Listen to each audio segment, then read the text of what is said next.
Mes chers collègues, la parole est à Madame Bérangère Abba, rapporteure de la Commission du développement durable et de l'aménagement du territoire.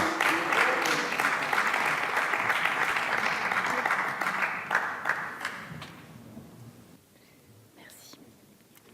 Monsieur le Président, Madame la Ministre, Mesdames et Messieurs les rapporteurs, chers collègues, 37 ans. Il y a presque 37 ans, la loi d'orientation des transports intérieurs affirmait un droit au transport, devant permettre de se déplacer dans des conditions raisonnables d'accès, de qualité et de prix, ainsi que de coûts pour la collectivité. La LOTI a longtemps fait référence, seulement les modes de vie et les enjeux ont changé. Victime de plusieurs décennies de grands projets, au détriment de l'entretien des réseaux secondaires, capillaires, nos politiques publiques de transport sont quelque peu perdues en chemin. Les dernières décennies furent celles des grandes annonces et de projets non financés, des décennies de sous-investissement dans des infrastructures et de politiques encourageant trop souvent le tout-voiture. Les Français aspirent aujourd'hui à des modes de transport moins coûteux et plus sobres en temps, en énergie et en carbone. Il nous faut répondre aux urgences climatiques et de santé publique, aux enjeux géostratégiques de souveraineté énergétique et préparer l'avenir en matière de mobilité. Nous héritons de fait d'infrastructures dégradées, nécessitant un effort considérable de remise à niveau. La voiture individuelle demeure indispensable à beaucoup de nos concitoyens qui, à ce jour, n'ont pas d'alternative. Et ce sont ces difficultés que l'on retrouve exprimées avec force dans le mouvement social que notre pays vient de traverser, notamment dans les territoires ruraux. La loi d'orientation des mobilités est une réponse. Dès 2017, les Assises nationales de la mobilité, puis les travaux du Conseil d'orientation des infrastructures ont permis une large concertation. Nous changeons ici radicalement de paradigme en nous détachant d'une vision centrée sur les grandes infrastructures pour celle du quotidien, au plus près des besoins des Français et des territoires. Le titre 1er A, initialement titre 4, établit la programmation des investissements de l'État dans les transports pour les 10 prochaines années. Et le rapport annexé décline cette stratégie. En nous donnant une visibilité pluriannuelle sur les politiques des transports et en orientant les investissements sur l'amélioration de la mobilité des personnes et l'optimisation des transports de marchandises, le titre 1er A de la loi d'orientation des mobilités se fixe 4 grands objectifs.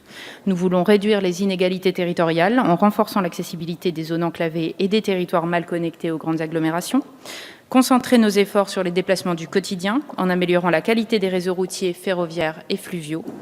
Nous voulons accélérer la transition énergétique en favorisant le rééquilibrage modal vers les transports les moins polluants et enfin améliorer l'efficacité des transports de marchandises en facilitant le report modal.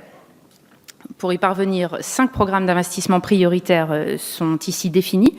L'entretien et la modernisation des réseaux nationaux existants, la désaturation des grands nœuds ferroviaires, le désenclavement des villes moyennes et des régions rurales, le développement de l'usage de mobilité moins polluante et de mobilité partagée et enfin le soutien à une politique de transport ambitieuse. Vous l'aurez compris, nous sommes ici face à 2 grands enjeux majeurs, celui du maillage du territoire et de ses réseaux routiers, ferroviaires et fluviaux, comme du développement des nouvelles mobilités et des modes actifs, et celui, et non des moindres, du financement de cette programmation et des moyens qui lui seront alloués. Installé en 2017 dans le cadre des Assises de la mobilité, avec pour mission de proposer au gouvernement une stratégie en matière d'investissement, le Conseil d'orientation des infrastructures, comme avant lui la Commission Mobilité 21, a su faire l'état des lieux et prioriser les besoins. L'article 1er C pérennise cette instance d'expertise et de proposition qui veillera à l'exécution des objectifs du présent projet de loi, grâce notamment aux parlementaires qui y siégeront. Le rapport annexé confirme l'objectif d'achèvement des grands itinéraires routiers, ferroviaires et fluviaux, en rappelant le choix du gouvernement de se fonder sur le scénario 2, défini par le Conseil d'orientation des infrastructures dans son rapport du mois de janvier 2018. Ce scénario privilégie la mise en place des priorités de restauration et de modernisation du patrimoine et d'amélioration des mobilités du quotidien pendant une dizaine d'années à un niveau d'ambition très élevé qui s'inscrit en rupture avec les pratiques antérieures, on l'a vu, centrées sur les grands projets. Au Sénat puis à l'Assemblée nationale, lors de l'examen du texte en commission du développement durable et de l'aménagement du territoire, les velléités d'allonger la liste des projets prioritaires ou d'inscrire certains projets particuliers ont été contenues. Je m'en félicite parce que les travaux du COI sont le fruit de mois, voire d'années d'observation et d'analyse fine du réseau et des besoins en termes d'infrastructures. Aussi, sans trahir tout suspense, j'émettrai un avis défavorable sur tout amendement qui fragiliserait ces équilibres. Vient la question du financement de cette programmation et de la trajectoire des dépenses de l'AFIT, l'Agence de financement des infrastructures de transport. L'effort conséquent d'investissement de l'État dans les transports, près de 28 milliards d'euros sur 10 ans, appelle à la fois une sécurisation des ressources affectées à l'AFITF et des recettes complémentaires. Nous partageons, je crois, la volonté d'aboutir à des orientations claires en la matière et que rendez-vous soit pris pour les lois de finances. Les événements récents, lorsque notamment les recettes des amendes radars affectées à l'agence ont connu une baisse brutale, nous l'ont durement rappelé. Certaines composantes des ressources de l'AFITF sont beaucoup trop incertaines. Et nous serons, comme nos collègues sénateurs, attachés à la pérennité des ressources de l'AFITF, attentifs à la sincérité du financement de cette programmation. Et c'est pourquoi nous poursuivrons dès aujourd'hui avec le gouvernement nos réflexions sur les moyens de consolider et d'augmenter ces recettes. Le Sénat a d'ailleurs proposé comme première base le principe de l'affectation intégrale à l'AFITF du produit de l'augmentation de la TICPE, de 2 centimes d'euros par litre sur le gazole pour les véhicules légers et de 4 centimes pour les poids lourds instaurés par la loi de finances de 2015, qui compensait alors l'abandon de l'écotaxe. Plusieurs amendements discutés en commission du développement durable ont également permis d'avancer dans ce domaine. Et d'ores et déjà, sur proposition de votre rapporteur, nous avons adopté le principe du versement à l'AFITF du surplus de la taxe de solidarité sur les billets d'avion, dite taxe Chirac, qui a une portée financière non négligeable, puisqu'elle devrait permettre de dégager 30 à 50 millions d'euros par an, mais peut-être surtout une portée symbolique forte, puisque nous marquons la participation du secteur aérien, à fort impact environnemental, au financement des infrastructures et au développement des mobilités propres. Au-delà, certaines mesures dépendent, nous le savons, de décisions prises au niveau européen et d'accords internationaux.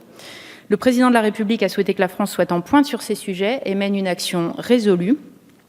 Nous aurons donc, dans ce cadre, des dispositions à évoquer sur la sphère notamment du transport aérien.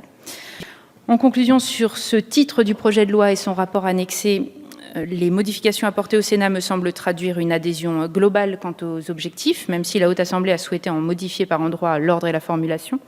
Ces évolutions montrent que chacun a su s'affranchir des postures, et je nous en félicite, et travailler en se fondant sur des priorités communes qui doivent, sur le fond, pouvoir faire consensus. C'est d'ailleurs le sentiment qui ressort des nombreuses auditions que j'ai pu mener avec les acteurs de la mobilité.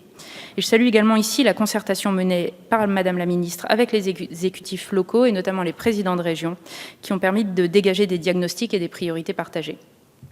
Monsieur le Président, Madame la Ministre, mes chers collègues, par le passé, les politiques de transport se sont beaucoup trop souvent traduites par des renoncements et des échecs. Ce texte, par son pragmatisme et son volontarisme, est un atout majeur pour réussir une politique de mobilité proche du quotidien de nos concitoyens. C'est un acte politique inédit et fort que celui de soumettre pour la première fois au Parlement cette programmation des investissements dans les transports. Et après les très riches échanges qui ont eu lieu en commission, c'est donc en toute confiance et avec un certain enthousiasme que je m'engage avec vous dans l'examen de ce texte. Je vous remercie. Merci, ma chère collègue.